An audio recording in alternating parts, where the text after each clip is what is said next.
This episode of The Dog Show features Andrea Lincke. Andrea is the founder of Willow's Pantry, a healthy treats and custom dog cake business based in Melbourne, Australia. In a previous life, Andrea was a German pastry chef until she fell in love with her rescue dog, Willow, and started creating all sorts of fun and healthy treats for her. The Willow's Pantry range includes dog cookies in 14 different flavours, dehydrated treats, birthday hampers, Christmas specials, pupcakes, celebration cakes, and much more. In the interview, we talk about how to create beautiful dog-friendly cakes, where Andrea draws her inspiration from, and a few nasties you should avoid if you're planning to DIY your own dog cake. Andrea, welcome to the Dog Show today. Thank you so much for coming on. Yeah, thanks for having me. And Willow, of course. Of course. Willow's not with you at this very moment, but I'm keen to hear a little bit more about Willow. So Willow is your rescue dog, which is the inspiration behind your treat brand, your dog treat brand and everything. So Can you tell me more about Willow? Yes, of course. I mean, I talk about Willow all the time. Willow is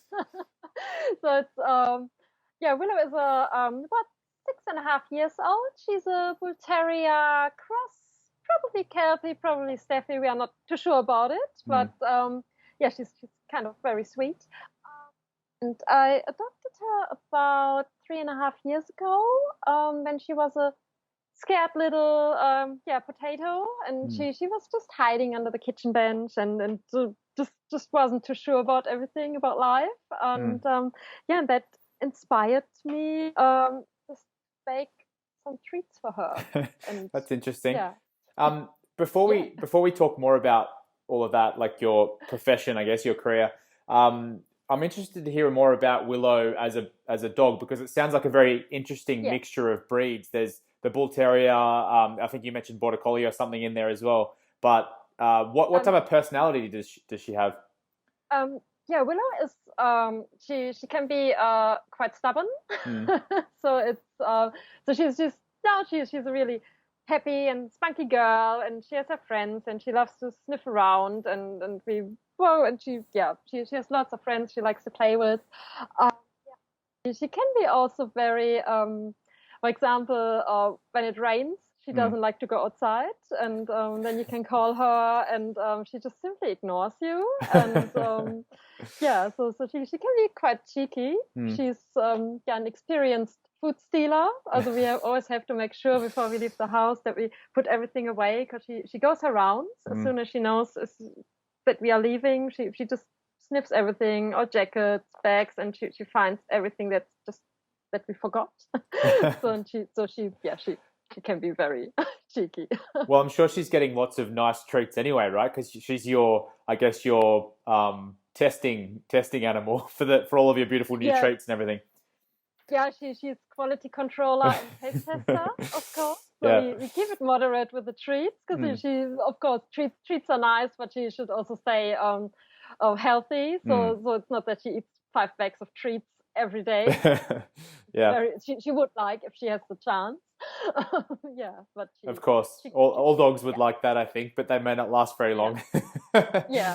I think people always think that she's really lucky because she has all the treats here, but I think sometimes it can be a curse, because she sees all the dog cakes getting out of the door and with all the treats getting packed, and she's always like, hey, and where's mine? That's true. I can imagine that. And I imagine as well, like you were mentioning, leaving food around the house. You must have so many dog-friendly ingredients sitting around that you really need to be aware of, right? Yeah, definitely. So I mean, the kitchen is closed up anyway for her, but it just happens that sometimes I forget something in my handbag, and then she's just like, oh, she just forgot that. Yeah. So you're from Germany originally, and you're a pastry chef. So what got you in, apart from obviously your beautiful dog Willow and loving her and wanting to kind of create treats for her, what got you into the dog treat industry and creating dog cakes and all this kind of stuff? Yeah, I think it just purely happened by accident. So it was really that Willow So her foster family actually said, "Oh, food is the way to her heart." And I said, "All right, let's bake you some cookies." Mm. And I made her this little cake for International Dog Day. That was on the 26th of August, and I thought, "Oh, you know what? I just should make you a cake because you look so sad." And Mm. yeah, and then somewhat it escalated, and I made her a couple of flavors, and then our neighbor started, "Oh, what's this?" And then it just became, my first, it was like more like a side hustle Mm. next to working as a pastry cook, and when my work shut down, I thought, oh, maybe I should give it a try, and yeah, and since that it's pretty much How does work my daily. yeah, so how does it compare, like creating pastries for humans and cakes for dogs? Obviously there's some differences in ingredients and things like that, but are your processes a bit similar? Yeah, definitely. So of course the ingredients are different, Mm. and where I would make for humans like sugary buttercream. I of course don't do this for dogs. So Mm. the ingredients are different, and of course because my cakes are made without preservatives and all these good chemical things that keep our human cakes together and let them Mm. last for ages.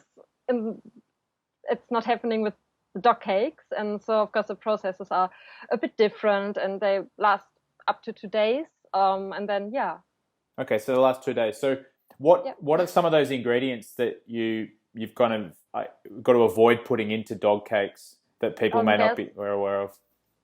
so there are lots of ingredients which are actually toxic to dogs. Mm. And grapes, you need to be aware that, for example, artificial sweeteners. That's so that's why I always check with my vet when I have, because I come up with some crazy ingredients Mm. sometimes, and they're like, "Hey, what's this?" And the vet is like, "Oh my God, Andrea," because I don't use artificial colors. It's Mm. they more use turmeric and green spirulina, blue spirulina, and then I think, there's another plant which gives a beautiful blue color, which was, I think, the pea butterfly plant or something, and that's Oh where wow. I called the vets, and in the end, nobody knew about this plant, and so Oh. of course then I skip it and don't put it in the cakes. Mm.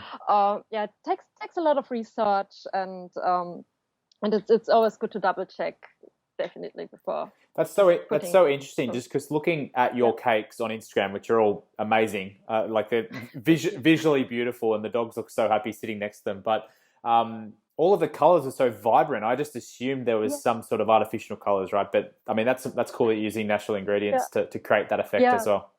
Also it's yeah. But for example, if you ever cook with turmeric and you got it on your fingers, and Yeah, also like natural colors can stain, and they yeah. can be very bright. There are some colors like a really like a neon red or something that's not possible, but Mm, the customers are mostly happy to work around it. That I can mm. say, look, it may look more orange or more pinkish, but in the end, we can always work a bit around that.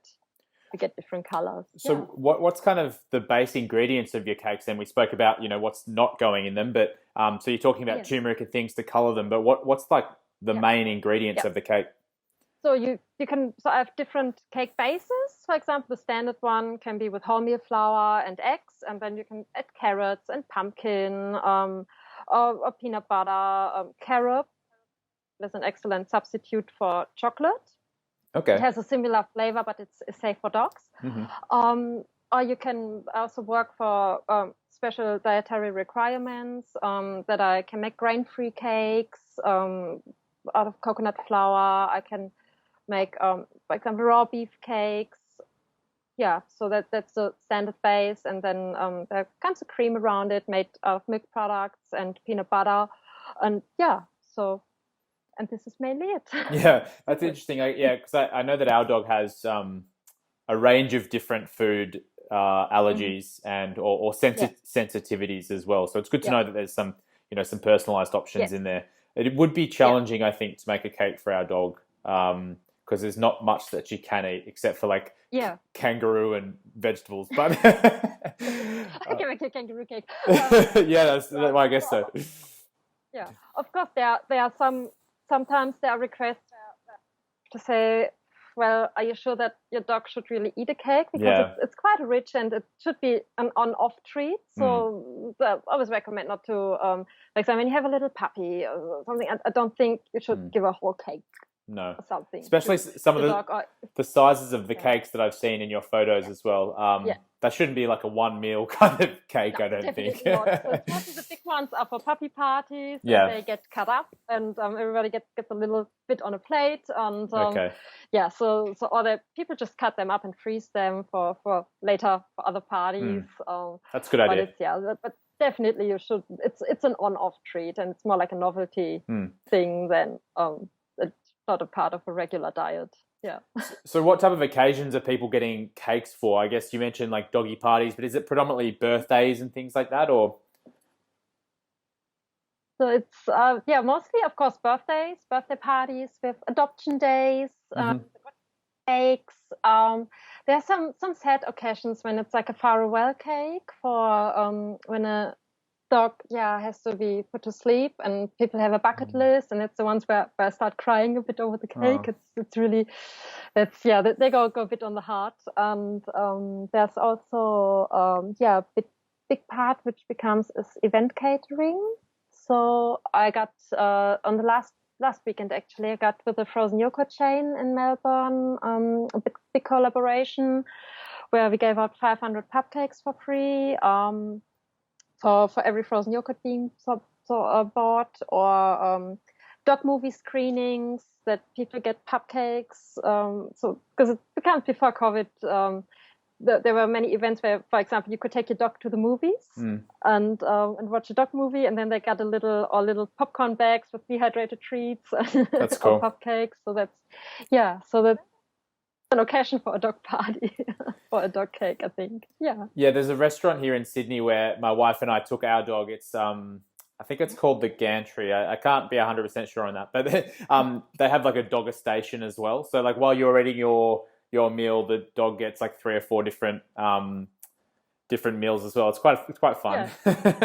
Yeah, dogs become more part of the family and of and our life. So I think it moved a bit from the dog being just like on the side, and so because we had always like a wide bunch of different animals as kids. We had retired race horses and dogs and cats where you would never thought, I'll make you a cake. Or so it's changing, and I think it's quite nice to see that dogs are getting valued a bit more, and become more part of the family. Where do you get your inspiration from? You mentioned you're regularly researching. I imagine you're testing different things out, but are you also kind of working directly with the host of the party or the owners to fill their inspiration out?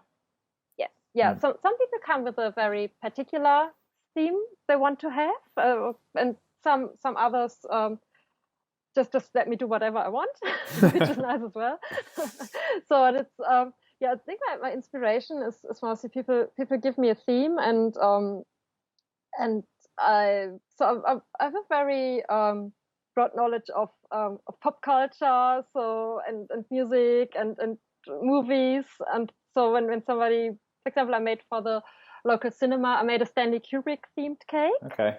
Which was like with elements from Dr. Strangelove and Shining and Clockwork Orange, and these are things where it's like, okay, but it takes also a lot of internet research when somebody gives me a topic. So I had a Norwegian black metal forest cake. Oh wow! So they're like crazy themes, and which so actually my favorite cakes. Yeah. That sounds like a lot of fun, I guess, the creation process as well. As much as there's a bit of research involved, I'm sure once you see the end outcome, that must be so, I guess, rewarding as well every time you do that. Yeah, I have a good laugh in the kitchen. So as well as the dog cakes, which you do as kind of like standalone events, or as you mentioned, just all sorts of different occasions you're doing that, you've got a whole bunch of dog treats as well. So you've got 14 different flavours of dehydrated dog treats. Could you want to tell me a bit more about them? Because they're shipped Australia-wide, aren't they, for a flat fee? Yeah. So, I have mostly, so my main business are the dog cookies, which have the 14 different flavours. And, they come with, I have, for example, like odd peanut butter cookie. I also have lambingtons, which is lamb with carrot, Mm. which is more like an Australian treat, which I learned to love while immigrating. And also more quirky ones like cocktail themed cookies like pina colada and porberry daiquiri, and they all are made out of natural ingredients as well. I prefer to use certified organic ingredients and free-range. So it's all handmade. So I sit there with my mixer and with my rolling pin, and every little cookie is hand rolled and cut. So you have Christmas cookies coming up as well. Oh, nice. So it's always seasonal. Easter cookies. How long do those treats last? Because you mentioned the cakes last only a couple of days. I imagine the treats last a bit longer, or or the treats have a shelf life for the cookies for about 4 months. Okay, cool. So I mean, that's good to know because you can buy a pack. I can see the packs in the background of your camera. Actually, I love the branding, and it looks like you're getting a really nice packaged treat, pack when you get that delivered as well. So yes, so it's so actually the teal is my favorite color. So I thought, why not? I'm going with that. And there's Willow's little face on the labels as well. So that's pretty much the logo. Her face. And, that's nice. I think it's quite cute to see that her face is because I had orders from Canada and from China, and I think it's quite heartwarming for me to see that her face goes around the world. That's nice. Yeah. That's not too silly, but Oh, so you also ship the treats internationally as well. That's good to know. Yes. Via a pet store. For now, but I plan after COVID has set a bit and international shipping is getting a bit easier, then yes, definitely. Yeah, there's definitely some challenges at the moment with shipping internationally, but that's for another time we can discuss that. So what would you recommend if I was thinking about making my own cake at home for my dog, or any of the listeners out there? Would you say don't do it, or would you say just where would I start? Of course, I prefer when people buy my cake. Of course. But for sure. So there's a wide variety of recipes on the internet where you can have a look, and just I think there are some fabulous people creating the most stunning cakes for humans at home. And I think it's possible when you that you can do a dog cake at home as well. So it's just have a look at the ingredients and try a bit, and don't be desperate if it doesn't work out at the first time. So I had lots of tries and errors in the first month. And, I think if you're going for something visual, me personally, I know that I wouldn't be able to recreate something as beautiful as what you do. So for those big occasions, maybe it's best to go with the professional. Yes. That's true. But I think we all have our strengths in different. Exactly. Yeah, that's right. Yeah.